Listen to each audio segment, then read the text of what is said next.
Okay, you're most welcome, ladies and gentlemen, on the Farm Chief YouTube channel, the Farmers TV.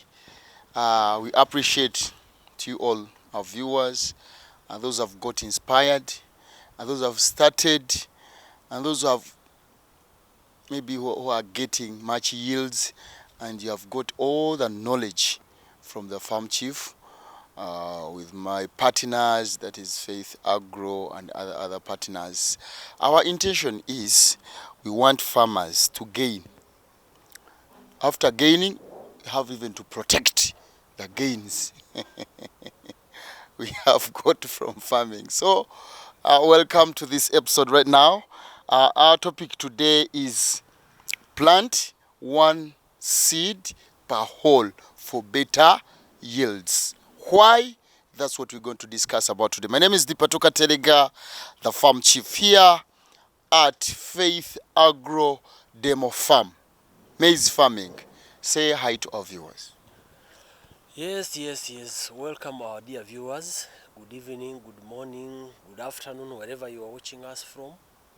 Basically today we are emphasizing, we shall never get tired until our growers are able to make enough money. So as I promised you earlier, every time we are looking at how best can we improve the maize production. There are so many ways. And remember, much as we are trying to do this, we are faced with an errant weather pattern. Today it's raining, the following day it is shining as if it has never rained. So all that pushes us back deep into our research cabins to ensure that we come up with ideas, technologies that are able to ensure that the farmer is able to get money. So basically today we are still back with our maize varieties. Maize number 1, that is DK series, decal maize from decal.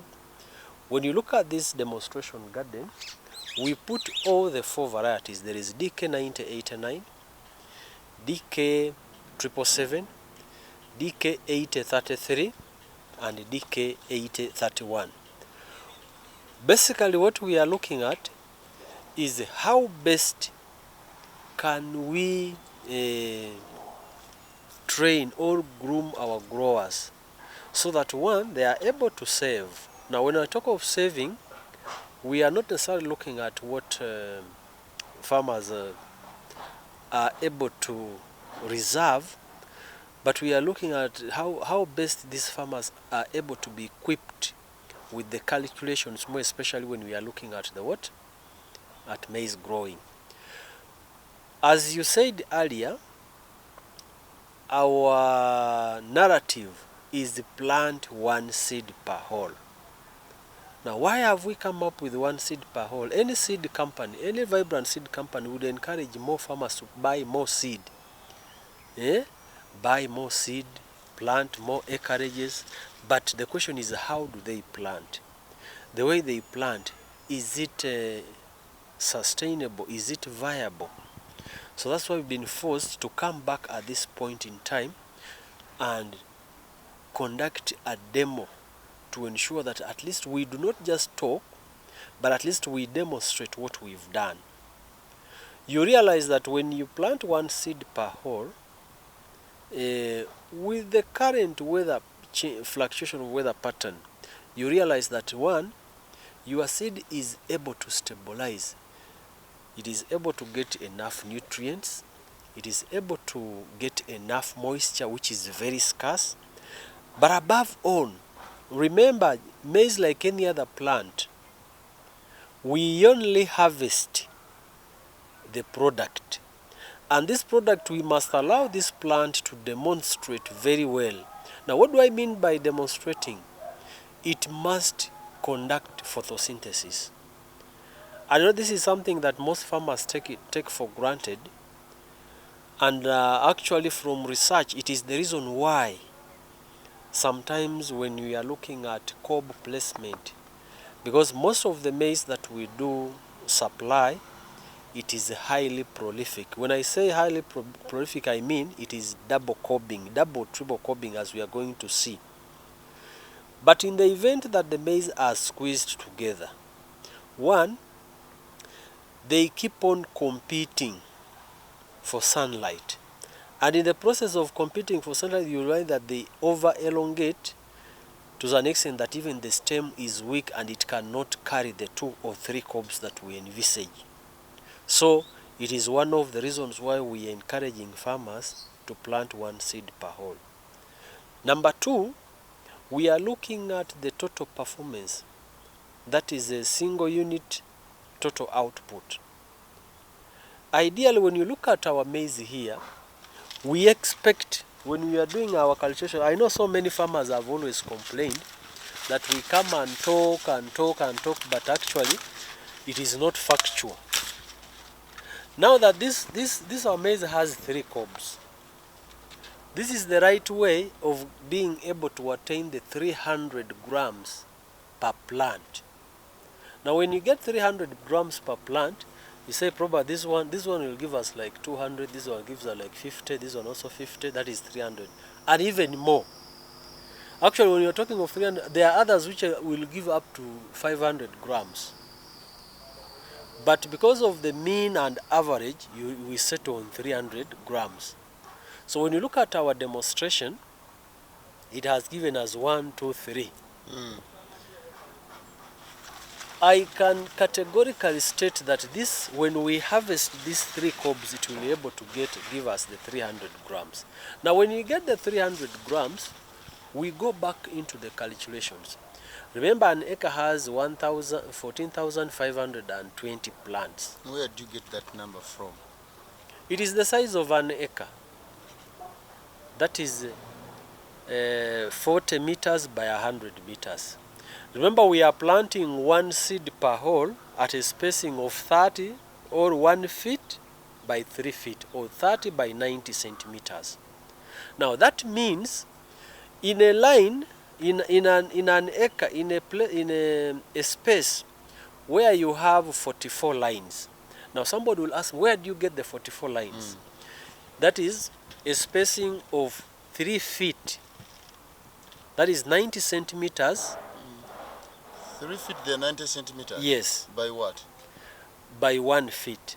Because plant to plant, intra-row, we put 30 centimeters, that is 1 feet. But from row to row, we put 90 centimeters, that is 3 feet.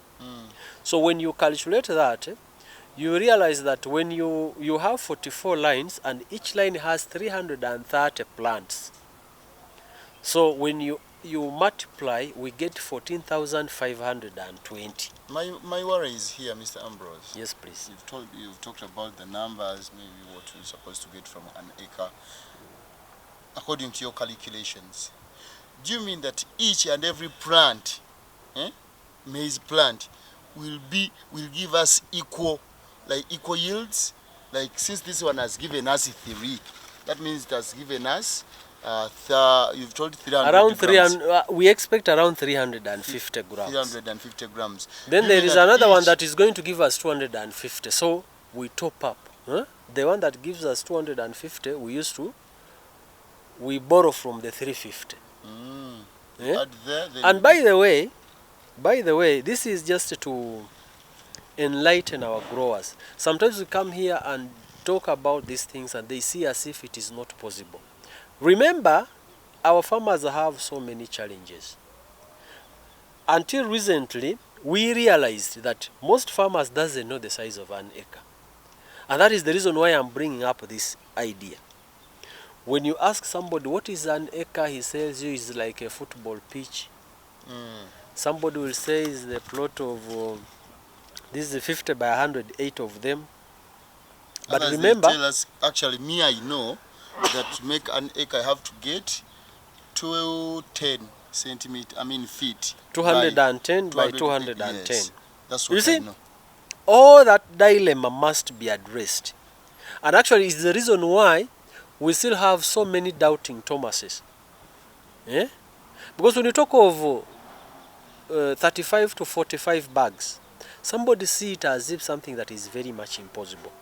But then when we are going to be moving along our demonstration garden, you realize that one, they are uniform.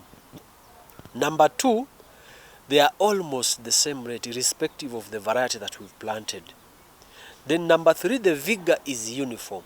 So that means when we are talking of one seed per hole, we've done necessary calculations, and we are meticulous to ensure that whatever seed that you plant is able to germinate.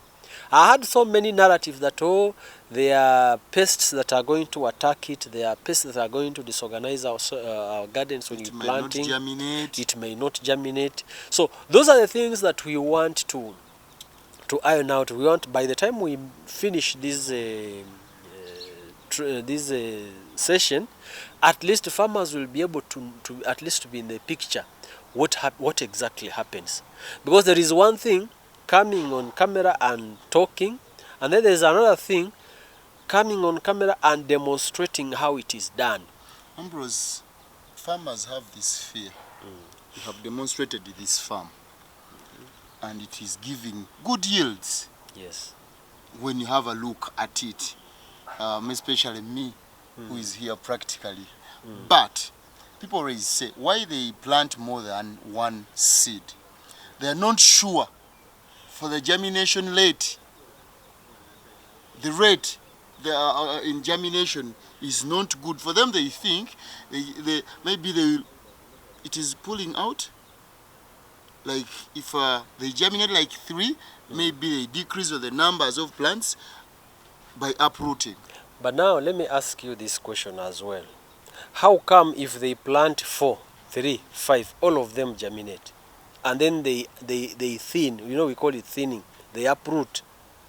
Why should they put 3 and then you're coming to remove 2 and leave 1?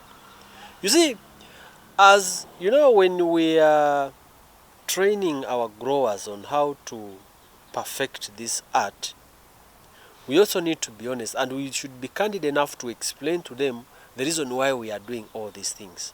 One, as Faith Agro in conjunction with Bayer, we ensure that the germination of our seed is 100%. When we attain that 100%,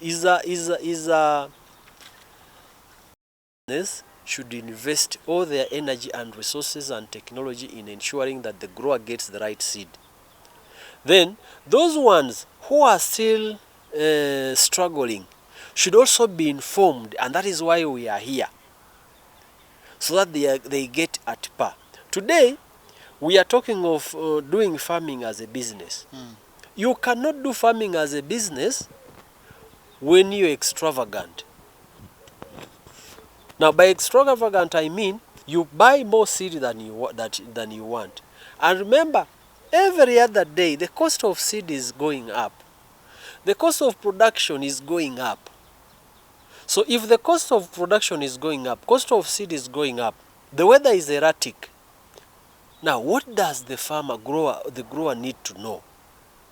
The grower need to know how best can I be spot on so that I'm able to produce and be able to earn. So that is why, for me, I would be glad, because now if you are planting 3 seeds, I'll be making a lot of money. And that is the reason why we are even revising the seed rate. I know I've had so many challenges with the scholars, with even the regulator, that actually the seed rate is 10 kilos.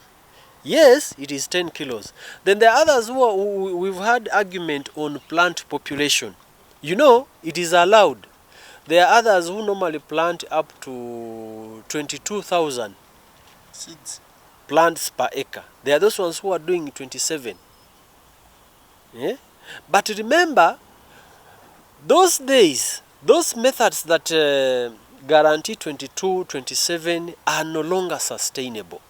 We are looking at how best can I plant this garden, how best can I take care of it and be able to get. Remember, today, majority, 99% of our farmers are doing a rain-fed crop.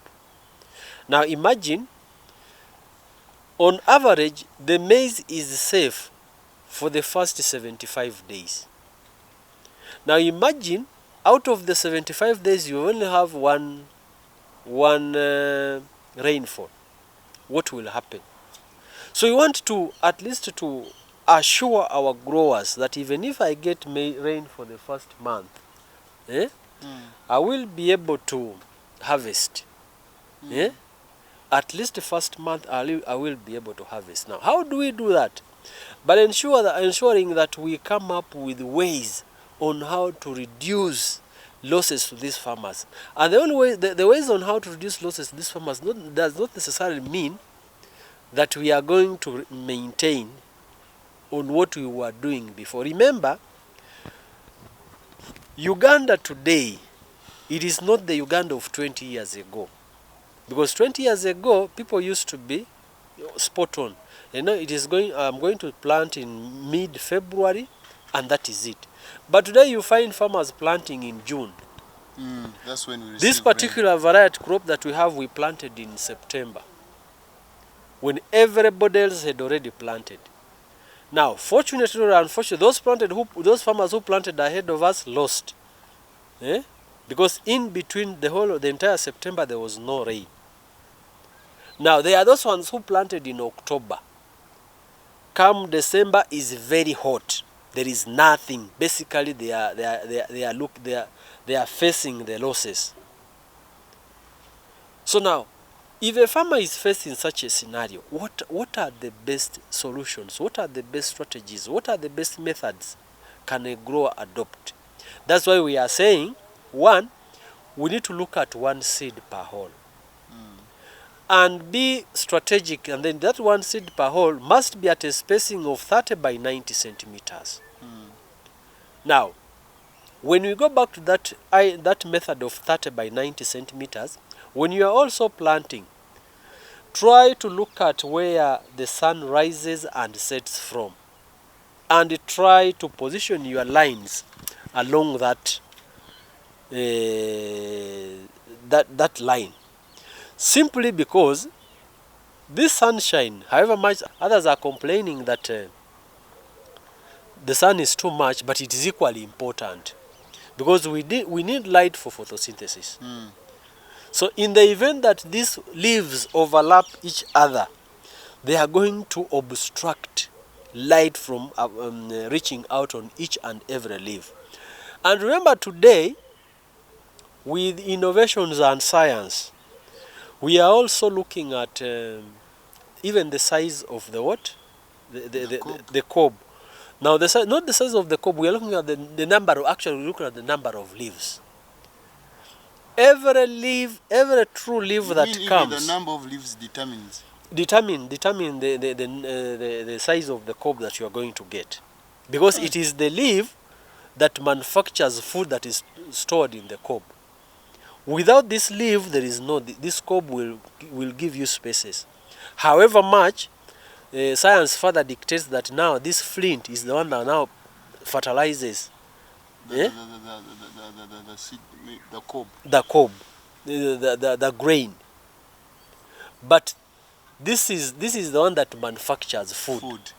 You mean that your maize plant must have as many leaves as possible? It may not have as many leaves as possible. What makes the bulb different or unique is that we did these calculations, we were meticulous to ensure that if I'm getting sunshine for this period of time, I must also be able to get equivalent enough leaves to manufacture this food very fast. Because when I try to count, they are on average between 18 and 20 leaves. 6, 7, 8, 9, 10, 11, 12, 13. But there are 4 down. They are on average 16 to 18 leaves. And that is why in most cases we always have between 14 and 16 rows So literally, it means every leaf with a row On a cob. on the cob. Then I've also heard about others talking locally called line munana. Eh? You know, line munana is a nickname. Yes, it is a nickname. Eh? But now here, we are here to prove scientifically. Eh? Let's say, for example, this so one. the number of leaves you're having in your plant should be the number of. They have an attachment to the number of lines you expect. On the cob. My fellow scientist who is looking at me, I want to invite you to do the trial. And sometimes you'll find that there are cobs that normally the maize comes when we talk at cob placement, the number of probable cobs. Sometimes if there is not enough moisture, some cobs are sacrificed. Let's say, for example, the other one had position it's supposed to give us 1, 2, 3. Actually, they even over 5. This is a cob. This is a cob. This is a cob. This is a cob. But because there was a lot of drought, we ended up getting 2 good ones. So what is the science there? Because you've told us. Not necessarily science, you know. Let's listen and listen to this, Ambrose. Like we're seeing, there are 3 cobs. And we've talked about the number of leaves. That the number of leaves determines even the lines of the grains on the cob. But we are seeing now 3 And cobs. by the way, when you open all these maize, you'll find the same number of lines per cob. The reason why now size is reducing is because of the moisture stress. If we had enough rainfall or enough source of water for irrigation, now we could now be talking about grain filling or cob filling. But here today, we are just trying to demonstrate to our farmers, yes, our varieties can even perform better in bad conditions. But this is the way to go. You understand? This is the way to go. Now, one of the simplest way that you don't even need money is ensure that you give them enough spaces. Remember, we are dealing with the hybrids. Hybrids world all over, they perform well when they have enough space, when they are free. Take for example, and this point I've always alluded to it so many times.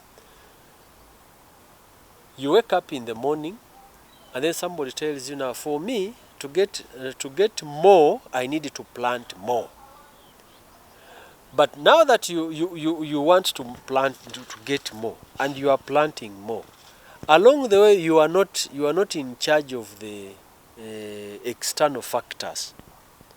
I know those people who studied economics, they like talking of other factors constant. Now imagine what is constant here when it is very hot, at the time when you need water. So that means water as a factor is missing or is not present. And then the weather is too hot. Now if the weather is too hot, that actually it is too hot and windy.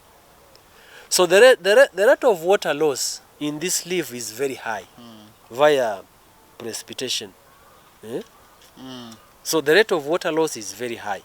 Ambrose, you have talked about the spacing, the variety of seeds to be planted. But after planting, let's assume I have planted 1 seed. The spacing is okay. Do you have other factors you have to consider such that we can get such cob or such a nice plantation like this one? We've handled the spacing.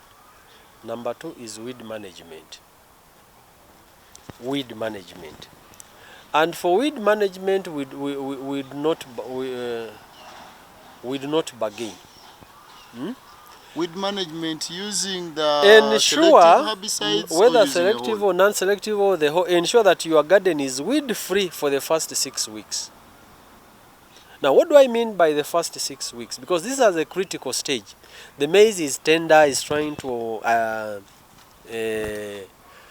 orient itself with the condition you've subjected it in. The maize is new, is trying to adopt. Actually, that is the try and error stage.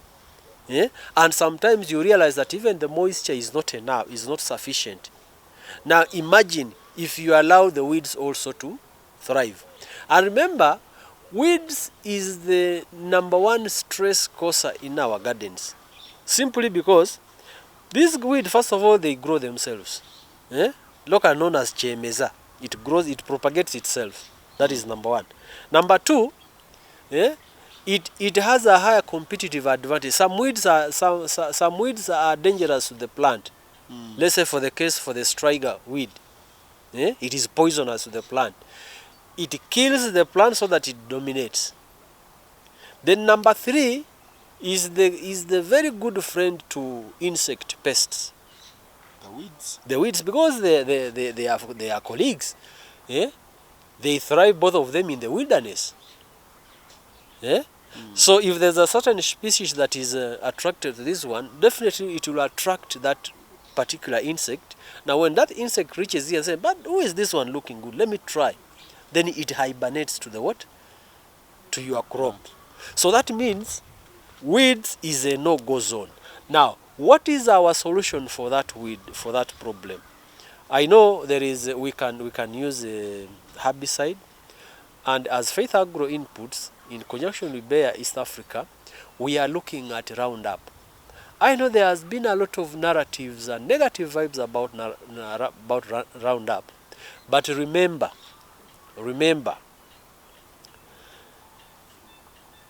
as farmers, we need to weigh in, because what I know, the much I know about Roundup, we look at the concentration, the mixing, and then after applying, what happens. I've heard so many narratives that Roundup destroys soil. It is not true. Because when you mix Roundup in water, when you spray on the grass will die. When it drops on the soil, it forms two major components. And which are those? This component is carbon dioxide and phosphates. Now, are they good for our crops? No. Let me pose this question. Those of you who studied chemistry, or who studied science, where on earth does carbon dioxide and phosphate destroy the crops that you've planted? So we are looking at the plant, the weed, the plant that we do not need. Let's say, for example, if I don't need this maize, I'll get Roundup and spray. But now we are looking at after. That is why we are particular. We are saying Roundup is not used in agricultural fields. Now, when I talk of agricultural field, it also confuses people. By agricultural field we mean a garden or that has already been established. So when you are talking about agricultural fields, is that when you are doing the preparation, and the sure way of at least being able to combat and attain that narrative of no weeds for the first 6 weeks, Roundup is so handy. And actually it is a chemical that you do not need a cocktail of so many things to ensure that you kill the weeds. One, you don't need to mix it with urea. #2, you don't mix it with the soap. #3, you don't need to mix with the 2,4-D. You just spray. You just spray alone. On Roundup. On Roundup, and it will be able to kill each and every weed. The only condition must be that this weed must be actively growing, free from sunshine stress, free from dust. Like right now, it is hot and it is dust all over. You have your garden along the road. Please don't spray with Roundup. You just form the same problem. Because when it is dust, that means a layer of soil has covered the leaves. So when you spray, it will in fact form a fertilizer instead of a chemical that kills the weed. That's why people say that maybe they are buying fake herbicides? They might be buying the right herbicides, but the method of using is the one that is fake. Then number 3, we do not spray our Roundup on stressed weed. Stressed weed, what does it mean? It has been scorched by the sun, it's too hot, and it's kind of withering. Number 2, you've slashed. When you slash, allow it to regenerate before you spray. Number 4, don't spray on the grass that has you've tried to spray with the herbicide and it didn't dry. Yeah? So all those measures, kindly put them in consideration. You will find that farming becomes easier. Have you told people about that? I've always, as we keep on teaching our farmers, we keep on collecting a lot of information, a lot of feedbacks, and then troubleshooting how best can we improve it, and that is why we are here. Gone are the days from our previous episodes. We are just looking at the varieties and then talking good about them, but we were not going into details until the growers started doubting our narratives. That is when we are insisting that, my friend, look here.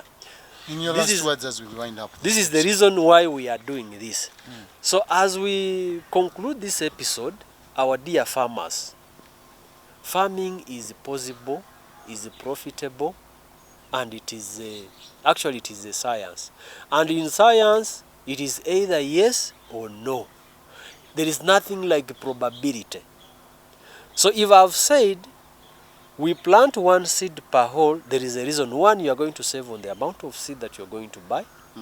Number 2, you are going to allow your plant to give you enough yield. To give you enough yield. You are going to reduce the stresses. Now, when you reduce the stress, the plant gives you the yield that you need. Number 3, you are going to optimize the yield that you expect. Then number 5, you are the product, the yield that the outcome that you get will be of high quality, and it will be able to fetch a good market for your product. Sometimes farmers complain of market, but when you look at the quality, is way below the standard. So, and the only way to ensure that quality, we must begin right from the selection to the methodology to the nutrition. So probably the next episode we are going to look at the nutrition. How best can we bring this seed from down up this far and with this certain period of time, respective of the challenging weather patterns that we have been going through. Otherwise, for more information, don't hesitate. You can get in touch with me on WhatsApp on +256 751 93 48 98. They don't call, they just WhatsApp. 89. Just WhatsApp. +256 751 93 84 89. I'll be glad to hear from you. And please, if you have any other any other suggestion that probably I could have not highlighted about, please put it in the comment section, so that we want it by after this period of time. You remember, climate is changing for the worse. Now, if it is changing for us, we need to devise mechanisms on how to mitigate different measures to ensure that the farmer continues getting good yields. Remember, as the population is increasing, there is a pressure on land. When you add that population pressure, then you add on to the climate change, you realize that farming is is being threatened, and the threat is too big. And unless we come up with workable solutions, and by the way, simple ones, we shall not be able to feed ourselves. Okay. Thank you very much. You're welcome. Thank you so much, Mr. Ambrose. Of course, I think you've not remained the same. As he has said, if you're having any suggestion, please just go in the comment section. Of course, we shall be giving answers of each and everything that we'll be asking of. We're coming maybe next time with another episode of how to feed, how to look after, and how to get profits in this fresh maize farming. My name is Dipatoka Telega, the farm chief. Give us a thumbnail if what we are doing on behalf of you is good. Thank you. For more information, visit and subscribe to the Farm Chief YouTube channel. Don't forget to subscribe and hit that notification bell. Farm Fast, Office Next.